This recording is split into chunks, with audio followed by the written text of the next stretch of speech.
समझने वाली बात। सही। बिस्मिल्लाहिर्रहमानिर्रहीम।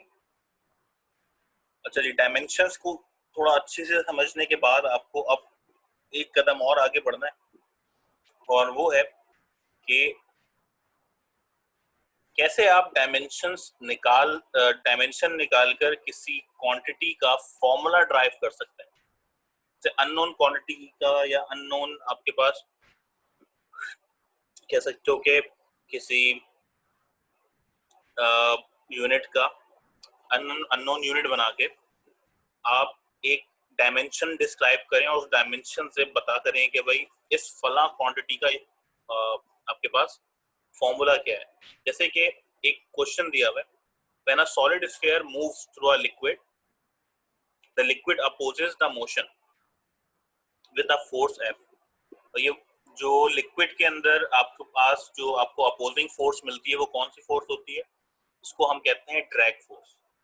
सही है, यानी कि कोई चीज अगर हवा में गिर रही हो तो उसकी स्पीड अलग होती है, पानी में गिरना शुरू हो जाए तो उसकी स्पीड कम हो जाती है, और वो लिक्विड जिससे जितना ज्यादा थिक होगा उतना ही उस सॉलिड को उस लिक्विड के अंदर मूव होने में मुश्किल होगी।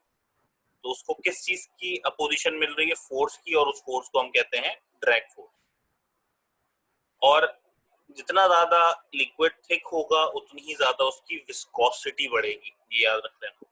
तो magnitude of force F depend on the coefficient of viscosity ईटा। ये जो एन है ना, जिसकी एक टांग लंबी है, इसको हम कहते हैं ईटा। तो इसके लिए टेंशन नहीं लेनी, ईटा की डायमेंशन उन्होंने पहले से निकाल के दे दी है। ओके, तो ईटा की जो डायमेंशन है वो ये रही।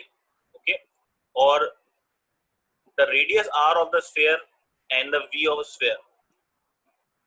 अब क्योंकि आपके पास स्फीयर का कुछ ना कुछ रेडियस जरूर होगा, क्योंकि हर डिफरेंट रेडियस पे डिफरेंट विस्कोसिटी होगी, डिफरेंट ड्रैग फोर्स होगी। सही है भाई।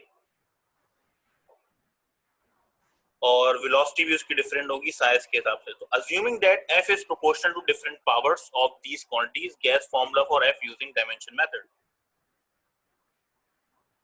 अब करना क्या है आपने? अब देखो, आपने क्वांटिटीज को पहले तो ध्यान में रखना है कि कौन कौन सी क्वांटिटीज आपको दी गई हैं फोर्स निकालने के लिए। तो आपको पूछा गया है कि भाई फोर्स निकालनी है, और फोर्स के लिए कौन सी क्वांटिटी गिवन है? ईटा, रेडियस और वेलोसिटी। सही है, यानी ये तीनों चीजों पे आपके पास फोर्स डिपेंड कर रही है। ओके, चलें जरा इसको गौर करते हैं किस तरह से इसको सिंप्लीफाई करना है। सबसे पहले तो जो चीजें गिवन है उनको अलग कर लो। आपको वेलोसिटी गिवन है, आपको फोर्स गिवन है, यानी फोर्स के बारे में मालूमात है सारी, आपको रेडियस के बारे में मालूमात है, और ईटा के बारे में मालूमात है कि इनकी डायमेंशन ये होगी। मालूम क्या करना है? Formula for drag force. Okay, और ड्रैग फोर्स के लिए आप फोर्स को एफ डी लिखेंगे। सही है, F D is proportional to eta, R and V. ये तो मुझे पता है क्योंकि ये तीन क्वांटिटीज को इस्तेमाल करना है किसी भी सूरत में, और मैंने कहा ये तीनों के तीनों बेसिकली प्रोपोर्शनल किसके हैं? फोर्स के, यानी फोर्स इन पे डिपेंड कर रही है। ओके, अब आप ये सोच रहे होंगे सर ये एबीसी क्यों लिखा हुआ है? देखो, हर फॉर्मूले के अंदर उनकी पावर्स कुछ ना कुछ होती हैं। सही है, चाहे वो पावर जीरो क्यों ना आ रही हो, कुछ ना कुछ पावर होती है। क्या मुझे पता है इसकी पावर क्या है? नहीं, मुझे अभी नहीं कोई इल्म। सही है, कि मुझे पता ही नहीं है फॉर्मूला क्या बनने वाला है। तो मैंने कहा कि भाई पावर ए है, बी है और सी है। सही है,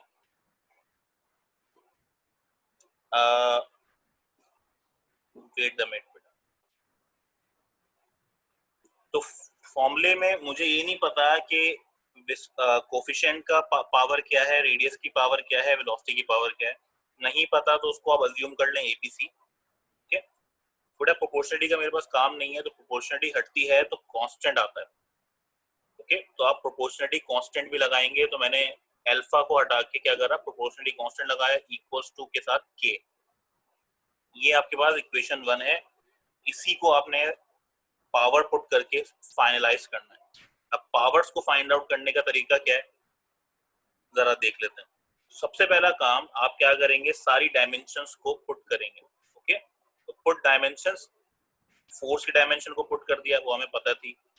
के तो पता नहीं है कि कांस्टेंट है, वो डायमेंशन नहीं लिखेंगे। ईटा ईटा की डायमेंशन पता थी, वो लिख दी, बट उसकी पावर भी बाहर लिखनी है। रेडियस की डायमेंशन पता थी, उसकी पावर भी लिखनी है बाहर, और हमें वेलोसिटी की डायमेंशन भी पता है बट उसकी पावर भी बाहर लिखनी है। अब जो बाहर पावर है ब्रैकेट से, उनको अंदर मल्टीप्लाई करा दें, तो आपकी जो इक्वेशन है कुछ इस शक्ल में नजर आएगी। ये देखो, ए तीनों से मल्टीप्लाई हुआ, एम ए हो गया, एल माइनस ए हो गया, टी माइनस ए हो गया, जैसे कि एल बी हो गया, या एल सी और टी माइनस सी। सही है भाई। अब जो क्वांटिटी सेम लग रही है उनको आप आपस में ज्वाइन कर दें। ये देखो सब आपस में मल्टीप्लाई हो रहे हैं, कोई साइन नहीं है ना बीच में, इसका मतलब मल्टीप्लाई हो रहे हैं। और बेसिस सेम पावर ऐड, अगर मल्टीप्लाई हो रहे हैं बेसिस सेम पावर ऐड, सारी पावर्स ऐड कर दो। जैसे कि एम के लिए तो कोई भी पावर और दूसरे यूनिट नहीं है, एल के लिए है, देखो 3 है क्वांटिटीज, और टाइम के लिए भी 2 क्वांटिटीज है, तो बेसिस सेम पावर ऐड, इनकी पावर्स ऐड हो जाएंगी। देखिए मास अपनी जगह पे है, सही है, और लेंथ के साथ उनकी पावर ऐड हो गई, माइनस ए प्लस बी प्लस सी, और टाइम के साथ माइनस ए माइनस सी। यहाँ तक का काम आपको करना था। अब हमें सॉल्यूशन की तरफ जाना है। ये हमने सिंप्लीफाई करा है किसको, लेफ्ट हैंड साइड और राइट हैंड साइड। अब सिमिलर क्वांटिटीज को एक एक करके उठाना है और उनकी पावर्स को कंपेयर करना है। जैसे कि मैंने उठाया मास को, तो लेफ्ट साइड से मास की पावर उठा के रखो और राइट साइड से मास की पावर उठा के रखो। सही है। राइट लेफ्ट पे मास की पावर 1 है, राइट पे मास की पावर ए है, तो 1 और ए आपस में इक्वल हो जाएंगे, यानी कि ए की वैल्यू कितनी है, 1। सही है।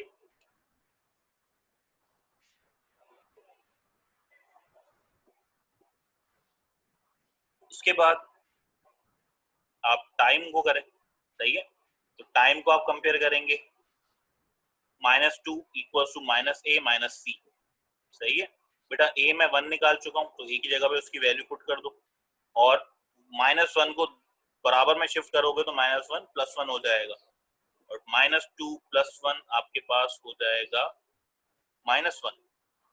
सही है बेटा, आपके पास सी का आंसर क्या आएगा, 1, यानी सी भी आपके पास 1 के बराबर है।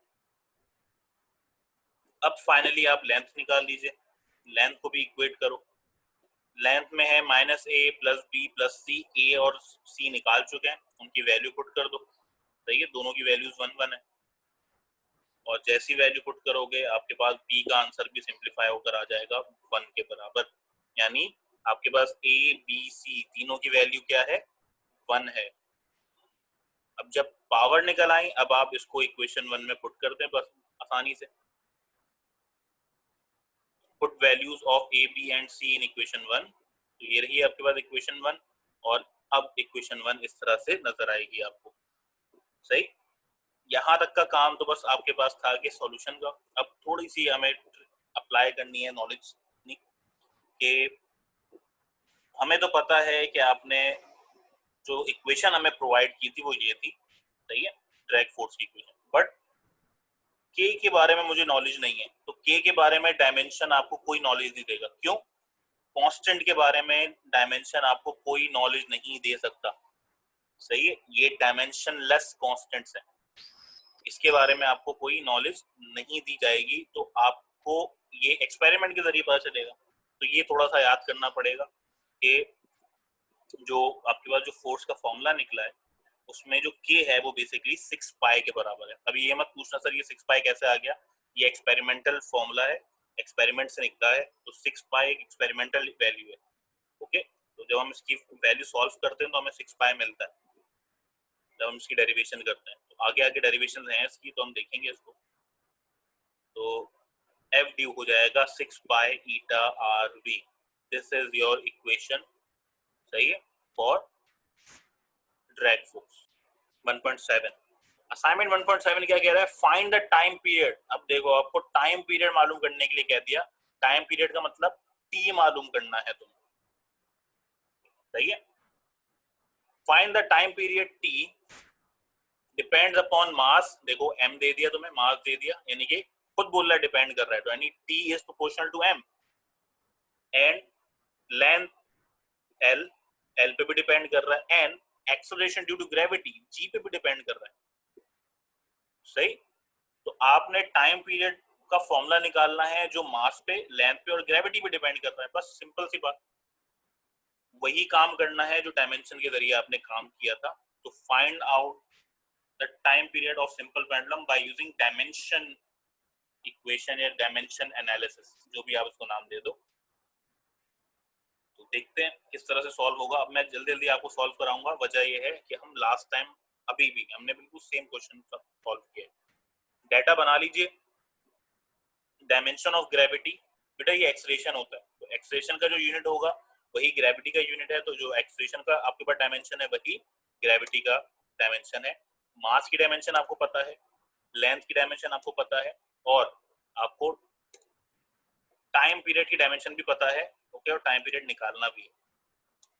तो let T is proportional to L, G and M. Okay, L is A, G is B and M is C। वही वाली बात कि पावर के बारे में मुझे नहीं पता, तो पावर आप अज्यूम कर लेंगे APC के बराबर। प्रोपोर्शनलिटी का साइन हटेगा, कांस्टेंट आ जाएगा K, और यही आपके पास इक्वेशन 1 है। बिल्कुल सिमिलर चल रहा है। K इज कांस्टेंट, बट हमें डायमेंशन पुट करनी है बेटा। टाइम की डायमेंशन आपके पास होती है 1। अब गौर करिएगा कि मैंने यहाँ पे M और L क्यों लिया है टाइम की डायमेंशन के लिए, हालांकि आपको पता है कि सर टाइम की डायमेंशन 50 होती है।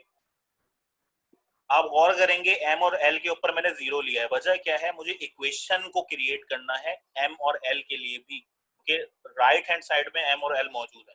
तो किसी भी के वैल्यू के साथ पावर 0 आ जाए तो उसका आंसर 1 होता है। तो M और L का मैंने पावर 0 लिया है, यानी उनको लगाना ना लगाना बराबर है, वो 1 के बराबर ही है। ओके, इनको लेना मजबूरी थी। वजह क्या है, इक्वेशन बनानी थी मुझे, सही बेटा। तो M0 L0, बट T1 बनेगी, T की वैल्यू मौजूद है, T मौजूद है टाइम के लिए। बाकी आपने लेंथ, ग्रेविटी और मास की वैल्यू पुट कर दी बाहर उनकी, जो मैंने जो अज्यूम की थी पावर्स, वो लिख दी है। पावर्स को अंदर वैसे ही मल्टीप्लाई कराना है जैसे पहले कराया था। तो लेंथ एल ए हो जाएगा, velocity L B T minus two B हो जाएगी, और मास एम सी हो जाएगा। ओके, वही जो सिमिलर क्वांटिटीज है उनकी बेसिस सेम है, पावर ऐड कर लो। ओके, जो नहीं है उनको एज इट इज लिख दो। अब हम क्या करेंगे, आप पावर्स को कंपेयर करेंगे सिमिलर क्वांटिटीज की। जैसे कि m0 equal to M C, यानी c किसके बराबर हो जाएगा, 0 के। पहला आंसर आ गया c का।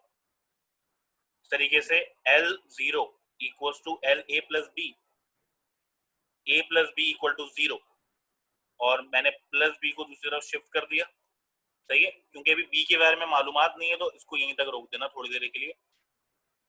T1 equal to T minus two B, यानी 1 equal to minus two B, और बी का जो आंसर आएगा वो आएगा माइनस हाफ, यानी माइनस 1/2। बेटा इस माइनस 1/2 को आप आप यहाँ पुट कर दें, क्योंकि मुझे बी के ए के बारे में मालूमात नहीं थी, क्योंकि बी के बारे में पता नहीं था। तो अब बी के बारे में पता चल गया, बी को ऊपर ए की वैल्यू में पुट कर दें। तो जैसे आप बी को ए की वैल्यू में पुट करोगे, आंसर आ जाएगा ए का हाफ। क्योंकि माइनस पहले से मौजूद था, बी फिर से माइनस आ गया, तो माइनस माइनस प्लस हो जाएगा, और ए का आंसर आ जाएगा हाफ। तो ए भी पता चल गया, बी भी पता चल गया, और सी भी पता चल गया। Put values of A B and C in equation 1 कर देते हैं पुट। बेटा लेंथ हाफ है, जी माइनस हाफ है, और एम 0 है। ओके, हाफ का मतलब होता है आपके पास, बताता हूं मैं भी, लेकिन नेगेटिव अगर पावर हो तो उसका मतलब ये चीज डिवाइड में लिखी हुई है। देखो मैं जी को डिवाइड में ले गया हूं तो उसकी पावर पॉजिटिव हो गई है। सही है बेटा। तो नेगेटिव मुझे थोड़ा सा मुश्किल लगती चीज है, तो मैं नेगेटिव को पॉजिटिव कर दिया।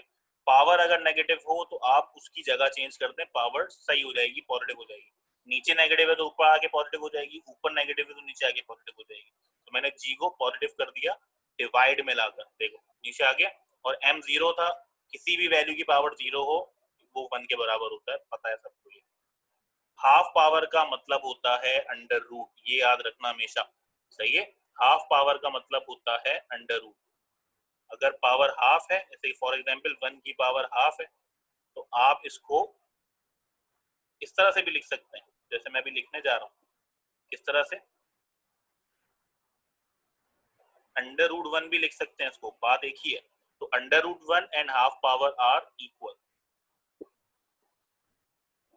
तो आपने क्या करा, 1 तो गायब हो गया, के अपनी जगह मौजूद है, और हाफ पावर को मैंने होल अंडर रूट दे दिया, क्योंकि जी के ऊपर भी हाफ थी और लेंथ के ऊपर भी हाफ पावर थी। बेटा अगेन के एक्सपेरिमेंटल वैल्यू है, जिसको हमने according to time period of simple pendulum के बारे में मुझे पता है, it is equal to 2 pi. तो आप के की जगह पे 2 पाई लिख दें और ये हिस्सा आपके पास प्रूव हो गया। Okay, that's all for today, thank you, अल्लाह हाफिज। इंशाल्लाह नेक्स्ट टाइम इन न्यूमेरिकल्स को आगे और प्रोसीड करेंगे, फॉर्मुलेशन हमें देखनी है आगे, सही है। अल्लाह हाफिज।